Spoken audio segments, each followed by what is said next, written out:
Bref, elle, c'est la femme de ma vie. Dès les premiers instants, ça a été magique.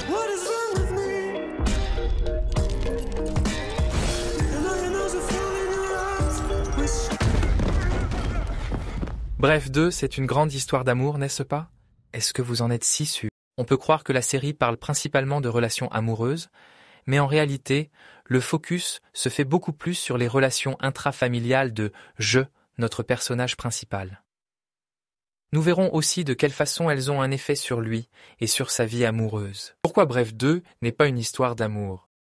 Parce que, comme dit précédemment, l'amour est en fait placé en second plan, alors qu'au premier plan, on a les relations familiales qui suivent un schéma que nous vivons tous. Comment je va faire pour réutiliser les cartes qu'il a déjà en main dans son amitié et sa vie de couple? Déjà dès les premiers instants, je nous présente son frère comme la personne que tout le monde considère comme parfait, ce qui présuppose que je ne le vois pas comme tel. Cette introduction place je en position de jalousie vis-à-vis de son frère. Devant une opportunité que lui offre gracieusement son frère, je décide inconsciemment de ne pas l'accepter tel qu'il le présente, mais de le prendre en tant que provocation à cause de cette jalousie sous-jacente. Dans la prochaine scène, nous les retrouvons à table, cette fois-ci pour l'anniversaire de son frère. Dans cette scène, nous revoyons le même scénario, dans lequel son frère se met en position de sauveur, étalant sa générosité et sa bonté devant tout le monde. Sauf que cette fois-ci, je craque en expulsant toute sa frustration dans un coup de poing. Il nous explique toutes les raisons pour lesquelles il se sent si humilié, rejeté, oppressé par son frère et le reste de sa famille. C'est maintenant. Ce coup de poing, c'est pour toutes les fois où tu m'as humilié. C'est pour mon augmentation, donc tu peux pas t'empêcher de parler devant tout le monde. Ah, ça, t'es généreux, hein, mais faut vraiment que ça se sache. Ce n'est rien, ce n'est rien. Ce qu'il nous explique, c'est sa réalité subjective, qui est très différente de la réalité objective perçue par sa famille. Et on comprend que toutes ces justifications ne sont jamais exprimées à voix haute, jamais à son frère ou à sa famille, ce qui fait que de leur point de vue, il explose d'un coup sans raison. Alors que s'il avait pris le temps de discuter pour confronter sa réalité à celle de sa famille, et d'arrêter de penser que tout le monde est contre lui, il aurait pu s'apercevoir qu'il n'y a pas d'intention de malice ou de nuire, mais uniquement des faits. Et c'est ce qu'on voit dans l'épisode 5, où il prend enfin le temps de bien vouloir dissiper cette confusion qui génère de la frustration. Je reproche à son père de ne pas l'avoir assez bien éduqué, et qu'il n'a pas su faire preuve de plus de tact ou de diplomatie avec lui étant plus jeune. Il prend l'exemple d'un plongeoir, belle métaphore pour une épreuve. Et dans cet exemple, le père se met en position de persécuteur, car à la place de le motiver positivement sur le fait de sauter, il le critique avec le fameux « moi à ton âge », qui incite « je » à jouer le rôle de victime. Et ce n'est qu'à la fin de l'épisode qu'il pardonne à son père ses limitations, et saute enfin du plongeoir. On vient de voir comment le personnage principal se comporte dans son cercle familial, et ce ne serait pas étonnant de retrouver les mêmes aspects dans la façon dont il choisit ses diverses vies amoureuses. Je est constamment dans le rôle de victime, que ce soit avec son frère, son père et même avec ses amis, et donc, naturellement, il reproduit sa victimisation dans ses couples. On retrouve l'exemple de Sarah qu'il diabolise parce qu'elle a fait un film s'inspirant de leur expérience de couple. On voit très bien à travers le film qu'il oscille entre victime et persécuteur, relâchant la pression en explosant de rage avec le « tu es parfaite ». T'es parfaite, toi! T'es parfaite! Voici le schéma du triangle de Karpman. Alors, on va déjà répondre à une première question. Pourquoi la pointe du triangle est vers le bas? La raison est que Karpman a voulu mettre la base du triangle en bas pour montrer que le triangle est instable, et que donc toute relation qui n'utilise que le triangle est une relation instable. L'apparition du triangle se fait à cause d'une mauvaise communication dans la relation. C'est cette mauvaise compréhension qui crée de la confusion, qui fait qu'on commence à rentrer dans le triangle sans même s'en rendre compte. On en a brièvement parlé auparavant, mais pour vous les présenter proprement, on a 3 différents types d'interactions. La victime, le persécuteur et le sauveur. La victime se sent impuissante, opprimée, persécutée, et va souvent se plaindre de sa situation actuelle sans aller chercher la solution. On la retrouve parce qu'elle est dans cet état d'esprit de « c'est pas ma faute ». On a l'exemple du gâteau d'anniversaire. Je a toujours un gâteau au yaourt qu'il déteste et son frère un beau fraisier par contre. Il se peut que son frère ait demandé le fraisier. Et lui reste dans son émotion négative alors qu'il aurait pu simplement en discuter avec sa mère. Le piège du sauveur, c'est d'aller au secours des malheureux de la vie et de donner la solution qui va résoudre tous leurs problèmes, sans qu'on leur demande. Parfois, ils ont l'impression que leur aide a été demandée, mais sans demande claire, ils prennent le risque de la responsabilité des actions de l'autre. On retrouve le frère, réutilisant souvent ce rôle. C'est ce qu'il appelle le siège du devant, et il occupe toujours le siège de devant, et il essaie de lui donner des solutions comme le travail qu'il lui offre. Il ne s'est jamais demandé si l'autre avait envie qu'on l'aide. Ce qui peut être un simple « mais moi, je voulais juste aider » peut tourner en « c'est à cause de toi tout ça ». Le persécuteur, celui qui critique, qui blâme, qui est même autoritaire ou agressif. Il se sent droit, je sais, toi pas, j'ai raison, et toi tort, donc écoute-moi si tu veux que ça se passe bien.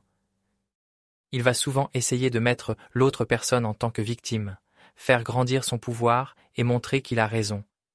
S'il n'avait pas décidé d'écouter son frère, c'est le scénario qui se serait joué. On voit clairement une position de persécuteur qui se présente en tant que victime. L'intention positive, c'est le fait que même si une personne fait quelque chose qu'on peut considérer comme mauvaise, eh bien, l'intention de base, elle, n'est pas mauvaise.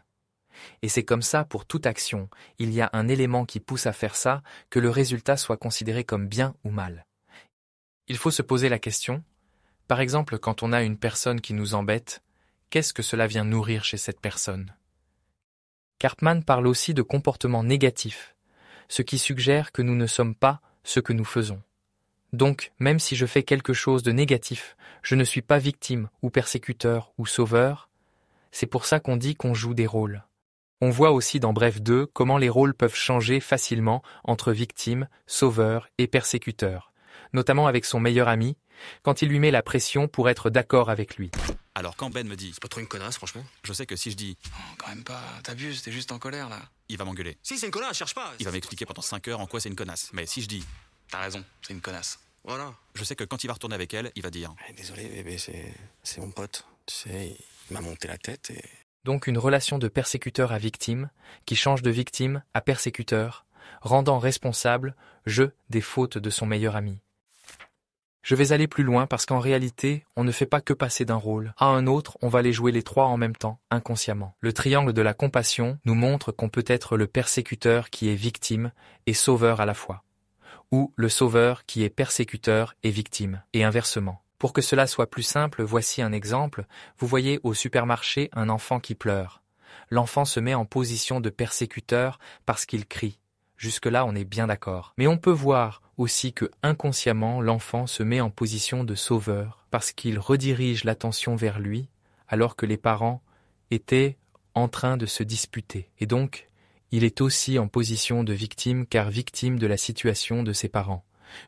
Je vais vous laisser digérer tout ça en vous mettant un extrait de Bref 2 qui illustre la même chose pour que vous compreniez mieux. Je comprends pas en fait. Je t'ai posé la question. Je t'ai demandé comment ça s'était passé. Tu m'as dit super. Je t'ai demandé comment ça allait au taf. Tu m'as dit super. Donc je comprends pas en fait. Ouais, je voulais pas t'inquiéter, j'allais t'en parler. Juste c'était pas le bon moment, t'étais en train de kiffer ta soirée, voilà, je voulais pas te faire chier quoi. C'est rien, je te dis, c'est bon, c'est Mais rien. justement, si c'est rien, je comprends pas pourquoi tu me l'as pas dit. Pourquoi je te l'ai pas dit à ton avis, hein, à ton avis? Mais c'est la question que je te pose. C'est pourquoi tu me l'as pas dit. C'est moi qui te pose la question à la base. Putain, mais dans quelle langue faut que je te le dise quoi? Je te l'ai pas dit parce que je voulais pas t'inquiéter. Pourquoi tu t'énerves là? Moi je m'énerve, c'est toi la taille, tu me fais l'interrogatoire. Ok, d'accord, ouais, c'est cool. Ça va mieux ton ventre, on dirait. C'est bien, je suis contente. Non, ça va pas mieux, tu vois, j'ai super mal. J'essaie de me reposer, mais toi t'arrives, je sais pas, tu. Rien du tout. Juste, je comprends pas pourquoi tu ne m'en as pas parlé. On se dit les choses à la base. L'autre fois, je me suis engueulée avec ma cousine. Bon bah, je t'en ai parlé, voilà. Eh ben c'est bien, eh ben bravo, eh ben t'es parfaite, voilà, toi t'es parfaite, toi t'es parfaite. Maintenant que vous avez une compréhension de comment vous fonctionnez et des différents rôles que vous jouez, on va aller explorer comment faire pour sortir du triangle. La première des choses, c'est d'être conscient de ce qui vous arrive, quand ça vous arrive. De pouvoir repérer les moments dans votre vie, que ce soit des moments actuels, passés ou même futurs, comme des situations qui risquent de se reproduire. La deuxième chose, c'est de vouloir en sortir. Parce que si vous n'êtes pas capable d'en sortir de façon naturelle, c'est qu'il y a peut-être une intention positive qui vous fait rester dans cette situation désagréable. Donc on peut se poser des questions pour en sortir ou de refuser d'y rentrer pour les prochaines interactions que vous allez avoir. Où placez-vous votre focus ? Est-ce que vous êtes concentré sur le problème et donc vous vous laissez porter par l'émotion ou est-ce que vous préférez trouver une solution pour en sortir ? Comment communiquez-vous ? Est-ce que c'est vous ou l'autre qui continue à reproduire ce schéma ? En général, si vous êtes dans ce schéma, c'est que vous y participez. Quelles actions prenez-vous ? Est-ce que vous êtes tout le temps dans la réaction à attendre la réponse comme « je » ou est-ce que vous mettez en place une action ? Si oui, est-ce que c'est tout le temps la même ? Ces questions sont essentiellement pour que vous puissiez vous remettre en question et que vous puissiez être le plus objectif possible, ce qui améliorera la communication et pourra clarifier de façon simple les événements passés et la confusion générée. Une autre façon de sortir du triangle, c'est de regarder le schéma de The Empowerment Dynamics décrit par David Emerald en 2009, qui reprend le schéma de Karpman, mais qui vient apporter une solution créative à celui-ci. On va pouvoir légèrement changer sa position pour pouvoir avoir un comportement différent et donc trouver une solution beaucoup plus simple à mettre en place. Pour la victime qui est centrée sur son problème, on va la faire changer jusqu'à une position créative qui lui demande d'aller chercher des solutions diverses et variées, ce qui la fait aussi passer d'un état d'esprit passif à d'un état d'esprit actif. Pareil pour le sauveur, on va juste placer un cadre à respecter pour qu'on ne soit plus dans ce besoin d'aide, mais plutôt dans une neutralité objective que représente le coach. En thérapie, on ne dit souvent pas de demande, pas d'aide pour ne pas rentrer dans une dynamique de sauveur. Et quand on se concentre pour remplir un objectif, c'est pareil, on peut transformer cette façon de penser qui nous mène à un comportement négatif qui est destructeur pour nous et les autres, alors que quand on tourne ça au challenge, on va changer notre fusil d'épaule et avoir une direction orientée vers le changement et la réussite à la place de la critique et l'exaspération de l'autre. Pour que cela soit plus simple, voici le triangle de la puissance. Ce triangle nous montre ce dont on a besoin pour sortir de chaque rôle. Le sauveur a besoin d'attendre la demande, de se freiner, de ne pas se projeter dans la situation de l'autre. Par exemple, si c'était moi, je ferais aider l'autre à trouver sa solution, pas la vôtre, et cela passe par écouter, reformuler, se taire, faire confiance. Pour la victime, avoir confiance en soi, se rendre responsable de ses actions, d'accepter ses limites, de demander de l'aide aux personnes certifiées et qu'il n'est pas nécessaire de souffrir pour réussir et prendre ses responsabilités.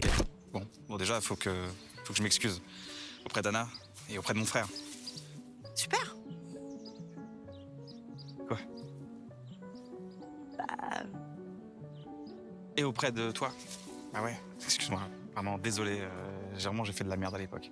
Le persécuteur lui a besoin de ne pas juger, d'être tolérant, d'accepter la contradiction, d'accepter les limites des autres, de se retenir de vouloir disperser sa puissance partout et d'être ouvert au changement. Pour finir, qu'avons-nous vu ? Nous avons vu que Bref 2 nous montre comment les relations interagissent entre elles et comment, à travers le triangle, on peut trouver et transformer des situations toxiques en situations agréables. Je vous invite maintenant à regarder dans votre vie quelles sont les relations que vous pourriez améliorer.